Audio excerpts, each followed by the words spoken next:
Hi, hello, வணக்கம் and welcome back to our channel. நம்ம இந்த வீடியோல என்ன பார்க்க போறோம் அப்படின்னா, என்னோட ஐவிஎஃப் ஜர்னி பார்ட் 3 வீடியோ தாங்க பார்க்க போறோம். ஆல்ரெடி பார்ட் 2 வீடியோக்கு நிறைய கமெண்ட்ஸ் வந்திருக்கு. என்னால முடிஞ்ச அளவுக்கு நான் கமெண்ட்ஸ் ரிப்ளை பண்ணியிருக்கேன். சப்போஸ் நான் ரிப்ளை பண்ணலைன்னா சாரிங்க. நான் இந்த வீடியோல வந்துட்டு ஈடி பண்ணதுக்கு அப்புறம் என்னென்ன ஃபுட் ரொட்டீன் நம்ம எடுத்துக்கணும், எடுத்துக்க கூடாது அப்படிங்கறத தான் நான் வீடியோவா அப்லோட் பண்ணலாம்னு இருக்கேன். ஸோ வாங்க வீடியோக்குள்ள போகலாம். பிடி பண்ணதுக்கு அப்புறம் நிறைய பேருக்கு ஒரு கன்ஃபியூஷன் இருக்கும். என்னென்ன சாப்பிடலாம், என்னென்ன சாப்பிடக்கூடாது. ஆல்ரெடி நமக்கு டாக்டர் சொல்லியிருப்பாங்க. அதையும் தாண்டி நமக்கு நிறைய குழப்பம் இருக்கும். நானுமே என்னோட ஈடி பண்ண பீரியட்ல பாத்தீங்கன்னா யூடியூப்பை போட்டு சர்ச் பண்ணிட்டே இருப்பேங்க. எந்த டைம் என்னோட கையில மொபைல் இருந்துட்டே இருக்கும். அந்த அளவுக்கு நான் ரொம்பவே கன்ஃபியூஸ்டா இருந்தேன். ஃபைனலா நான் வந்து யூடியூப்பை பார்த்து எதுவுமே ஃபாலோ பண்ணவே இல்லை. என்னோட டாக்டர் என்ன ரொட்டீன் சொன்னாங்களோ அதை மட்டும் தான் நான் ஃபாலோ பண்ணேன். ஸோ நைட்டு வந்து நான் பாதாம், டேட்ஸ், உலர் திராட்சை, முந்திரி, பிஸ்தா சேர்த்துக்கலாம். பிஸ்தா வேணுனாலும் கூட நம்ம சேர்த்துக்கலாம். இது எல்லாமே நைட் நம்ம படுக்க போகும்போது ஊற வச்சுட்டு மார்னிங் வந்து அது ஒரு ஜூஸா எடுத்துக்கலாம். காஃபி டீக்கு பதிலாக காஃபி டீயை வந்து அவாய்ட் பண்ணிடணுங்க. அதுக்கு பதிலாக இந்த ஜூஸ் நம்ம எடுத்துக்கணும். நான் எடுத்துக்கிட்டேன். அதுக்கப்புறம் பிரேக்ஃபாஸ்ட்னு பார்த்தா 2 தோசை, இல்லைன்னா 2 இட்லி, இல்லைன்னா 2 சப்பாத்தி. இதுதான் எனக்கு வந்து பிரேக்ஃபாஸ்டா இருந்துச்சுங்க. அதுக்கு நாஸ்டான்னு பார்த்தீங்கன்னா பன்னீர் கிரேவி, சிக்கன் கிரேவி, அப்படி இல்லை அப்படின்னா நம்ம சாம்பார், சட்னி எதுனாலும் எடுத்துக்கலாம். ஆனா புரோட்டீன் ரிலேட்டடா அப்படின்னு பார்த்தீங்கன்னா பன்னீர், சிக்கன், எக்ஸ் வந்து நம்ம எடுத்துக்கிறது ரொம்பவே பெஸ்ட்டுங்க. ஆனா எதையுமே ஃப்ரை பண்ணாதான் நம்ம எடுக்கவே கூடாது. ஆயில் ஃபுட் டோட்டலா அவாய்ட் பண்ணிடணும். ஸ்பைசி ஃபுட் அவாய்ட் பண்ணிடணும். ஜங்க் ஃபுட்ஸ் அவாய்ட் பண்ணிடணும். ஸ்நாக்ஸ் அவாய்ட் பண்ணிடணும். அது போ கேஎஃப்சி சிக்கன், அப்புறம் ஃப்ரைட் ரைஸ், இது எல்லாமே நம்ம அவாய்ட் பண்ணிடுறது பெஸ்ட்டுங்க. நான் அவாய்ட் பண்ணிட்டேன். நான் எதையுமே சாப்பிடல. அப்படியே உங்களுக்கு கொஞ்சம் கிரேவிங்ஸ் மாதிரி இருந்துச்சு அப்படின்னா கொஞ்சமா லைட்டா எடுத்துக்கிறது ஒன்றும் தப்பு கிடையாதுங்க. பயப்படாம எடுத்துக்கலாம் லைட்டா. நம்ம வந்துட்டு லஞ்ச்னு பார்த்தீங்கன்னா ஒயிட் ரைஸு, அது போக வெஜிடபிள்ஸ் வந்து ஹெவியாக எடுத்துக்கணும். ஒயிட் ரைஸ் ஒரே ஒரு கிண்ண அளவு, சின்ன கிண்ணத்தில் கொஞ்சமாக எடுத்துக்கணும். குழம்பு என்னன்னாலும் நம்ம சாப்பிட்டுக்கலாங்க. வெஜிடபிள்ஸ்னு பார்த்தீங்கன்னா வெண்டைக்காய், கேரட்டு, பீட்ரூட்டு, பச்சை காய்கறிகள் ஃபுல்லாகவே எடுத்துக்கலாங்க நம்ம. ப்ரொக்கோலி எடுத்துக்கலாம். கம்பல்சரி வந்து நம்ம 2 எக்ஸ் டெய்லி எடுத்துக்கணுங்க. ஈவினிங் ஸ்நாக்ஸ்ன்னு பார்த்தீங்கன்னா பச்சை பயிறு, சுண்டல், வேர்க்கடலை, மொச்சை, இதெல்லாமே வந்து ஜஸ்ட் நான் வேக வச்சு, அதே போல சால்ட் நம்ம கொஞ்சம் அவாய்ட் பண்ணிக்கிறது பெஸ்ட். ஒயிட் சுகர் அவாய்ட் பண்ணிக்கலாம். ஸோ இது எல்லாமே வேக வச்சு தாளிக்காம நான் அப்படியே ஸ்நாக்ஸா எடுத்துக்கிடுவேன். ஈவினிங் 5 to 6 o'clock நம்ம இதை வந்து எடுத்துக்கணுங்க. இது எல்லாமே ஒரு நாள் ஒரு ஐட்டம்ஸா நம்ம எடுத்துக்கலாம். நம்ம அதை ஒரு டேபிள் மாதிரி போட்டு கூட நம்ம எடுத்து சாப்பிட்டுக்கலாம். ஒன்றும் தப்பு இல்லை. நைட்டு டின்னர்னு பார்த்தீங்கன்னா அதே மாதிரி தான் 2 சப்பாத்தி, இல்லைன்னா 2 தோசை, இல்லைன்னா 2 இட்லி டிஃபனா எடுத்துக்கிறது பெஸ்ட்டு. அதாவது ஹெவி ஃபுட்டாக நம்ம எடுத்துக்கவே கூடாது. எந்த ஒரு ஹெவி ஃபுட்டுமே 6 o'clock முடிச்சிடணும். ஏன்னா நமக்கு டைஜெக்ஷன் ஆகுறது கொஞ்சம் பிரச்சனையாக இருக்குங்க.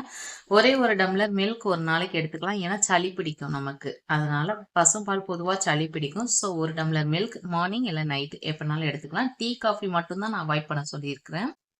அதே போல இந்த ரா எக்ஸ், அதாவது ஆஃப் பாயில் சொல்லுவாங்கல்ல, அது வந்து அவாய்ட் பண்ணிடுங்க. அது சாப்பிடாதீங்க. டோட்டலா ஒரு இம்ப்ளனேஷன் நடக்கிறதுக்கு இந்த ஃபுட்டு எடுத்தாதான் நடக்கும், இந்த ஃபுட்டு எடுத்தா நடக்காது அப்படிலாம் கிடையாதுங்க. நம்ம மனசை பொறுத்து தான் இதெல்லாம். பட் இருந்தாலும் நம்ம சேஃப் அண்ட் செக்யூரா இருக்கிறது ரொம்ப நல்லது. ஹெல்த்தியான ஃபுட்டா நம்ம எடுத்துக்கிறது ரொம்பவே பெஸ்ட். நம்ம குழந்தைக்கு ஃபியூச்சர்ல அது நல்லா இருக்கும். ஏன்னா இப்ப ரீசன்ட் டேஸ்ல நிறைய குழந்தைங்களுக்கு ஏதோ பிரச்சனைகள், முதுகுல தண்டுவாளம் பிரச்சனை, 7 கோடி வேணும், 8 கோடி வேணும், அப்படியெல்லாம் ப்ராப்ளம் வருது. அதுக்கு ஒரே ரீசன் இந்த மாதிரி நம்ம அன்ஹெல்தி ஃபுட்டா சாப்பிட்டுக்கிறது தான். ஃபோலிக் ஆசிட் மெயினா எடுத்துக்கோங்க. அதை மட்டும் ஸ்கிப் பண்ணவே பண்ணிடாதீங்க. நம்ம இந்த ஃபுட்டு சாப்பிட்றது போக மெடிசின்ஸ் ஹாஸ்பிட்டல் வந்து கொடுத்துருப்பாங்க. அதை எந்த ஒரு மெடிசினுமே ஸ்கிப் பண்ணிடாதீங்க. அது போக இன்ஜெக்ஷன்ஸ் உங்களுக்கு கொடுத்துருப்பாங்க. அதையும் கரெக்டாக ப்ராப்பராக போடுங்க. ஸோ ஃப்ரூட்ஸை நான் மிஸ் பண்ணிட்டீங்க. ஃப்ரூட்ஸ்ன்னு பார்த்தீங்கன்னா என்னென்ன ஃப்ரூட்ஸ் எடுத்துக்கலாம்னா ஆப்பிள், ஆரஞ்ச், சாத்துக்குடி, பொமக்ரனேட் எடுத்துக்கலாங்க. அவாய்ட் பண்ணக்கூடியதுன்னா பப்பாயா, அன்னாச்சி பழம், மேங்கோ, இது வந்து நீங்க அவாய்ட் பண்ணிக்கோங்க. அதோட நம்ம கருப்பு திராட்சை கண்டிப்பா அவாய்ட் பண்ணிக்கோங்க.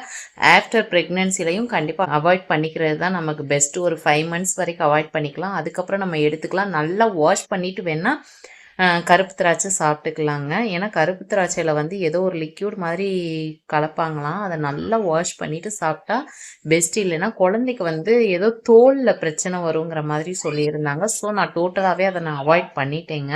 இதுதாங்க ஈடிக்கு அப்புறம் நடந்தது. இம்ப்ளான்ட் ஆயிருக்கா பேபி நம்மளோட ஸ்டொமக்ல வந்து இம்ப்ளான்ட் ஆயிருக்கான்னு சொல்லிட்டு சிம்டம்ஸ் தேடி யூடியூப்ல சர்ச் பண்ணி உங்களை போட்டு நீங்களே கன்ஃபியூஸ் பண்ணிக்காதீங்க. ஒருத்தவங்க ஒரு சிம்டம்ஸ் சொல்லியிருப்பாங்க. அதே போல எல்லாருக்கும் சேம் சிம்டம்ஸ் கிடைக்குமானா கண்டிப்பா கிடைக்காதுங்க. எனக்கெல்லாம் எந்த சிம்டம்ஸுமே இல்ல. இன்னொன்னு யூடியூப்ல நீங்க சர்ச் பண்றது கூட விஷயம் கிடையாது. கீழ ஒரு கமெண்ட்ஸ்லாம் வருது பார்த்தீங்களா? அதெல்லாம் சத்தியமா ரீட் பண்ணாதீங்க. நெறைய பேர் நெகட்டிவா கமெண்ட் பண்ணியிருப்பாங்க. இதனால உங்களுக்குள்ள ஒரு நெகட்டிவ் தாட் வரலாம். அதனால பேபிய அஃபெக்ட் பண்ணலாம். ஸோ யாருமே வந்துட்டு கமெண்ட் மட்டும் ரீட் பண்ணவே பண்ணாதீங்க. உங்களுக்கு ஏதாவது டவுட் இருந்தா அத மட்டும் பார்த்துட்டு ஸ்கிப் பண்ணிட்டு போயிட்டே இருங்க.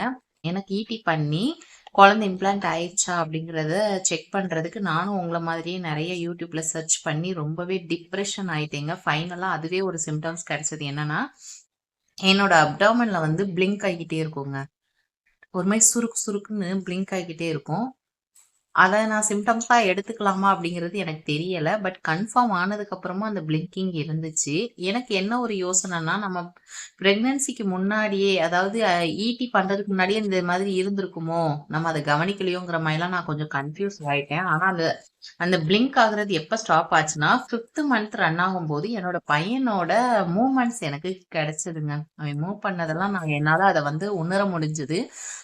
அதுல இருந்து எனக்கு அந்த பிளிங்க் ஆனது ஸ்டாப் ஆயிருச்சுங்க. இதுதான் என்னோட சிம்டம்ஸா நான் எடுத்துக்கிட்டேன்.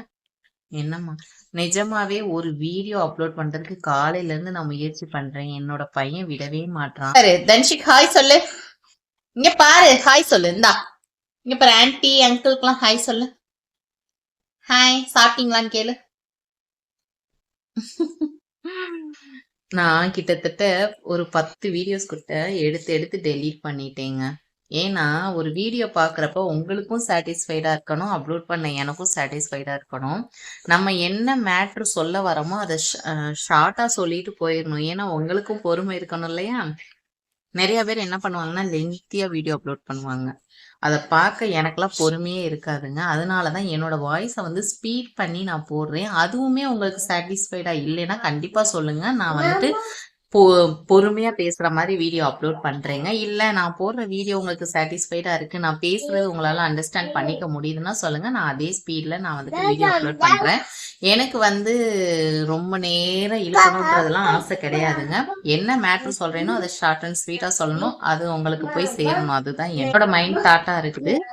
ஈடி பண்ணி 25 டேஸ்ல வந்துட்டு கண்டிப்பா நம்ம பிரெக்னன்ட்டா இருந்தா டபுள் கோட் காட்டுங்க. நான் வந்து 19 டேஸ்லேருந்தே செக் பண்ண ஆரம்பிச்சிட்டேன்.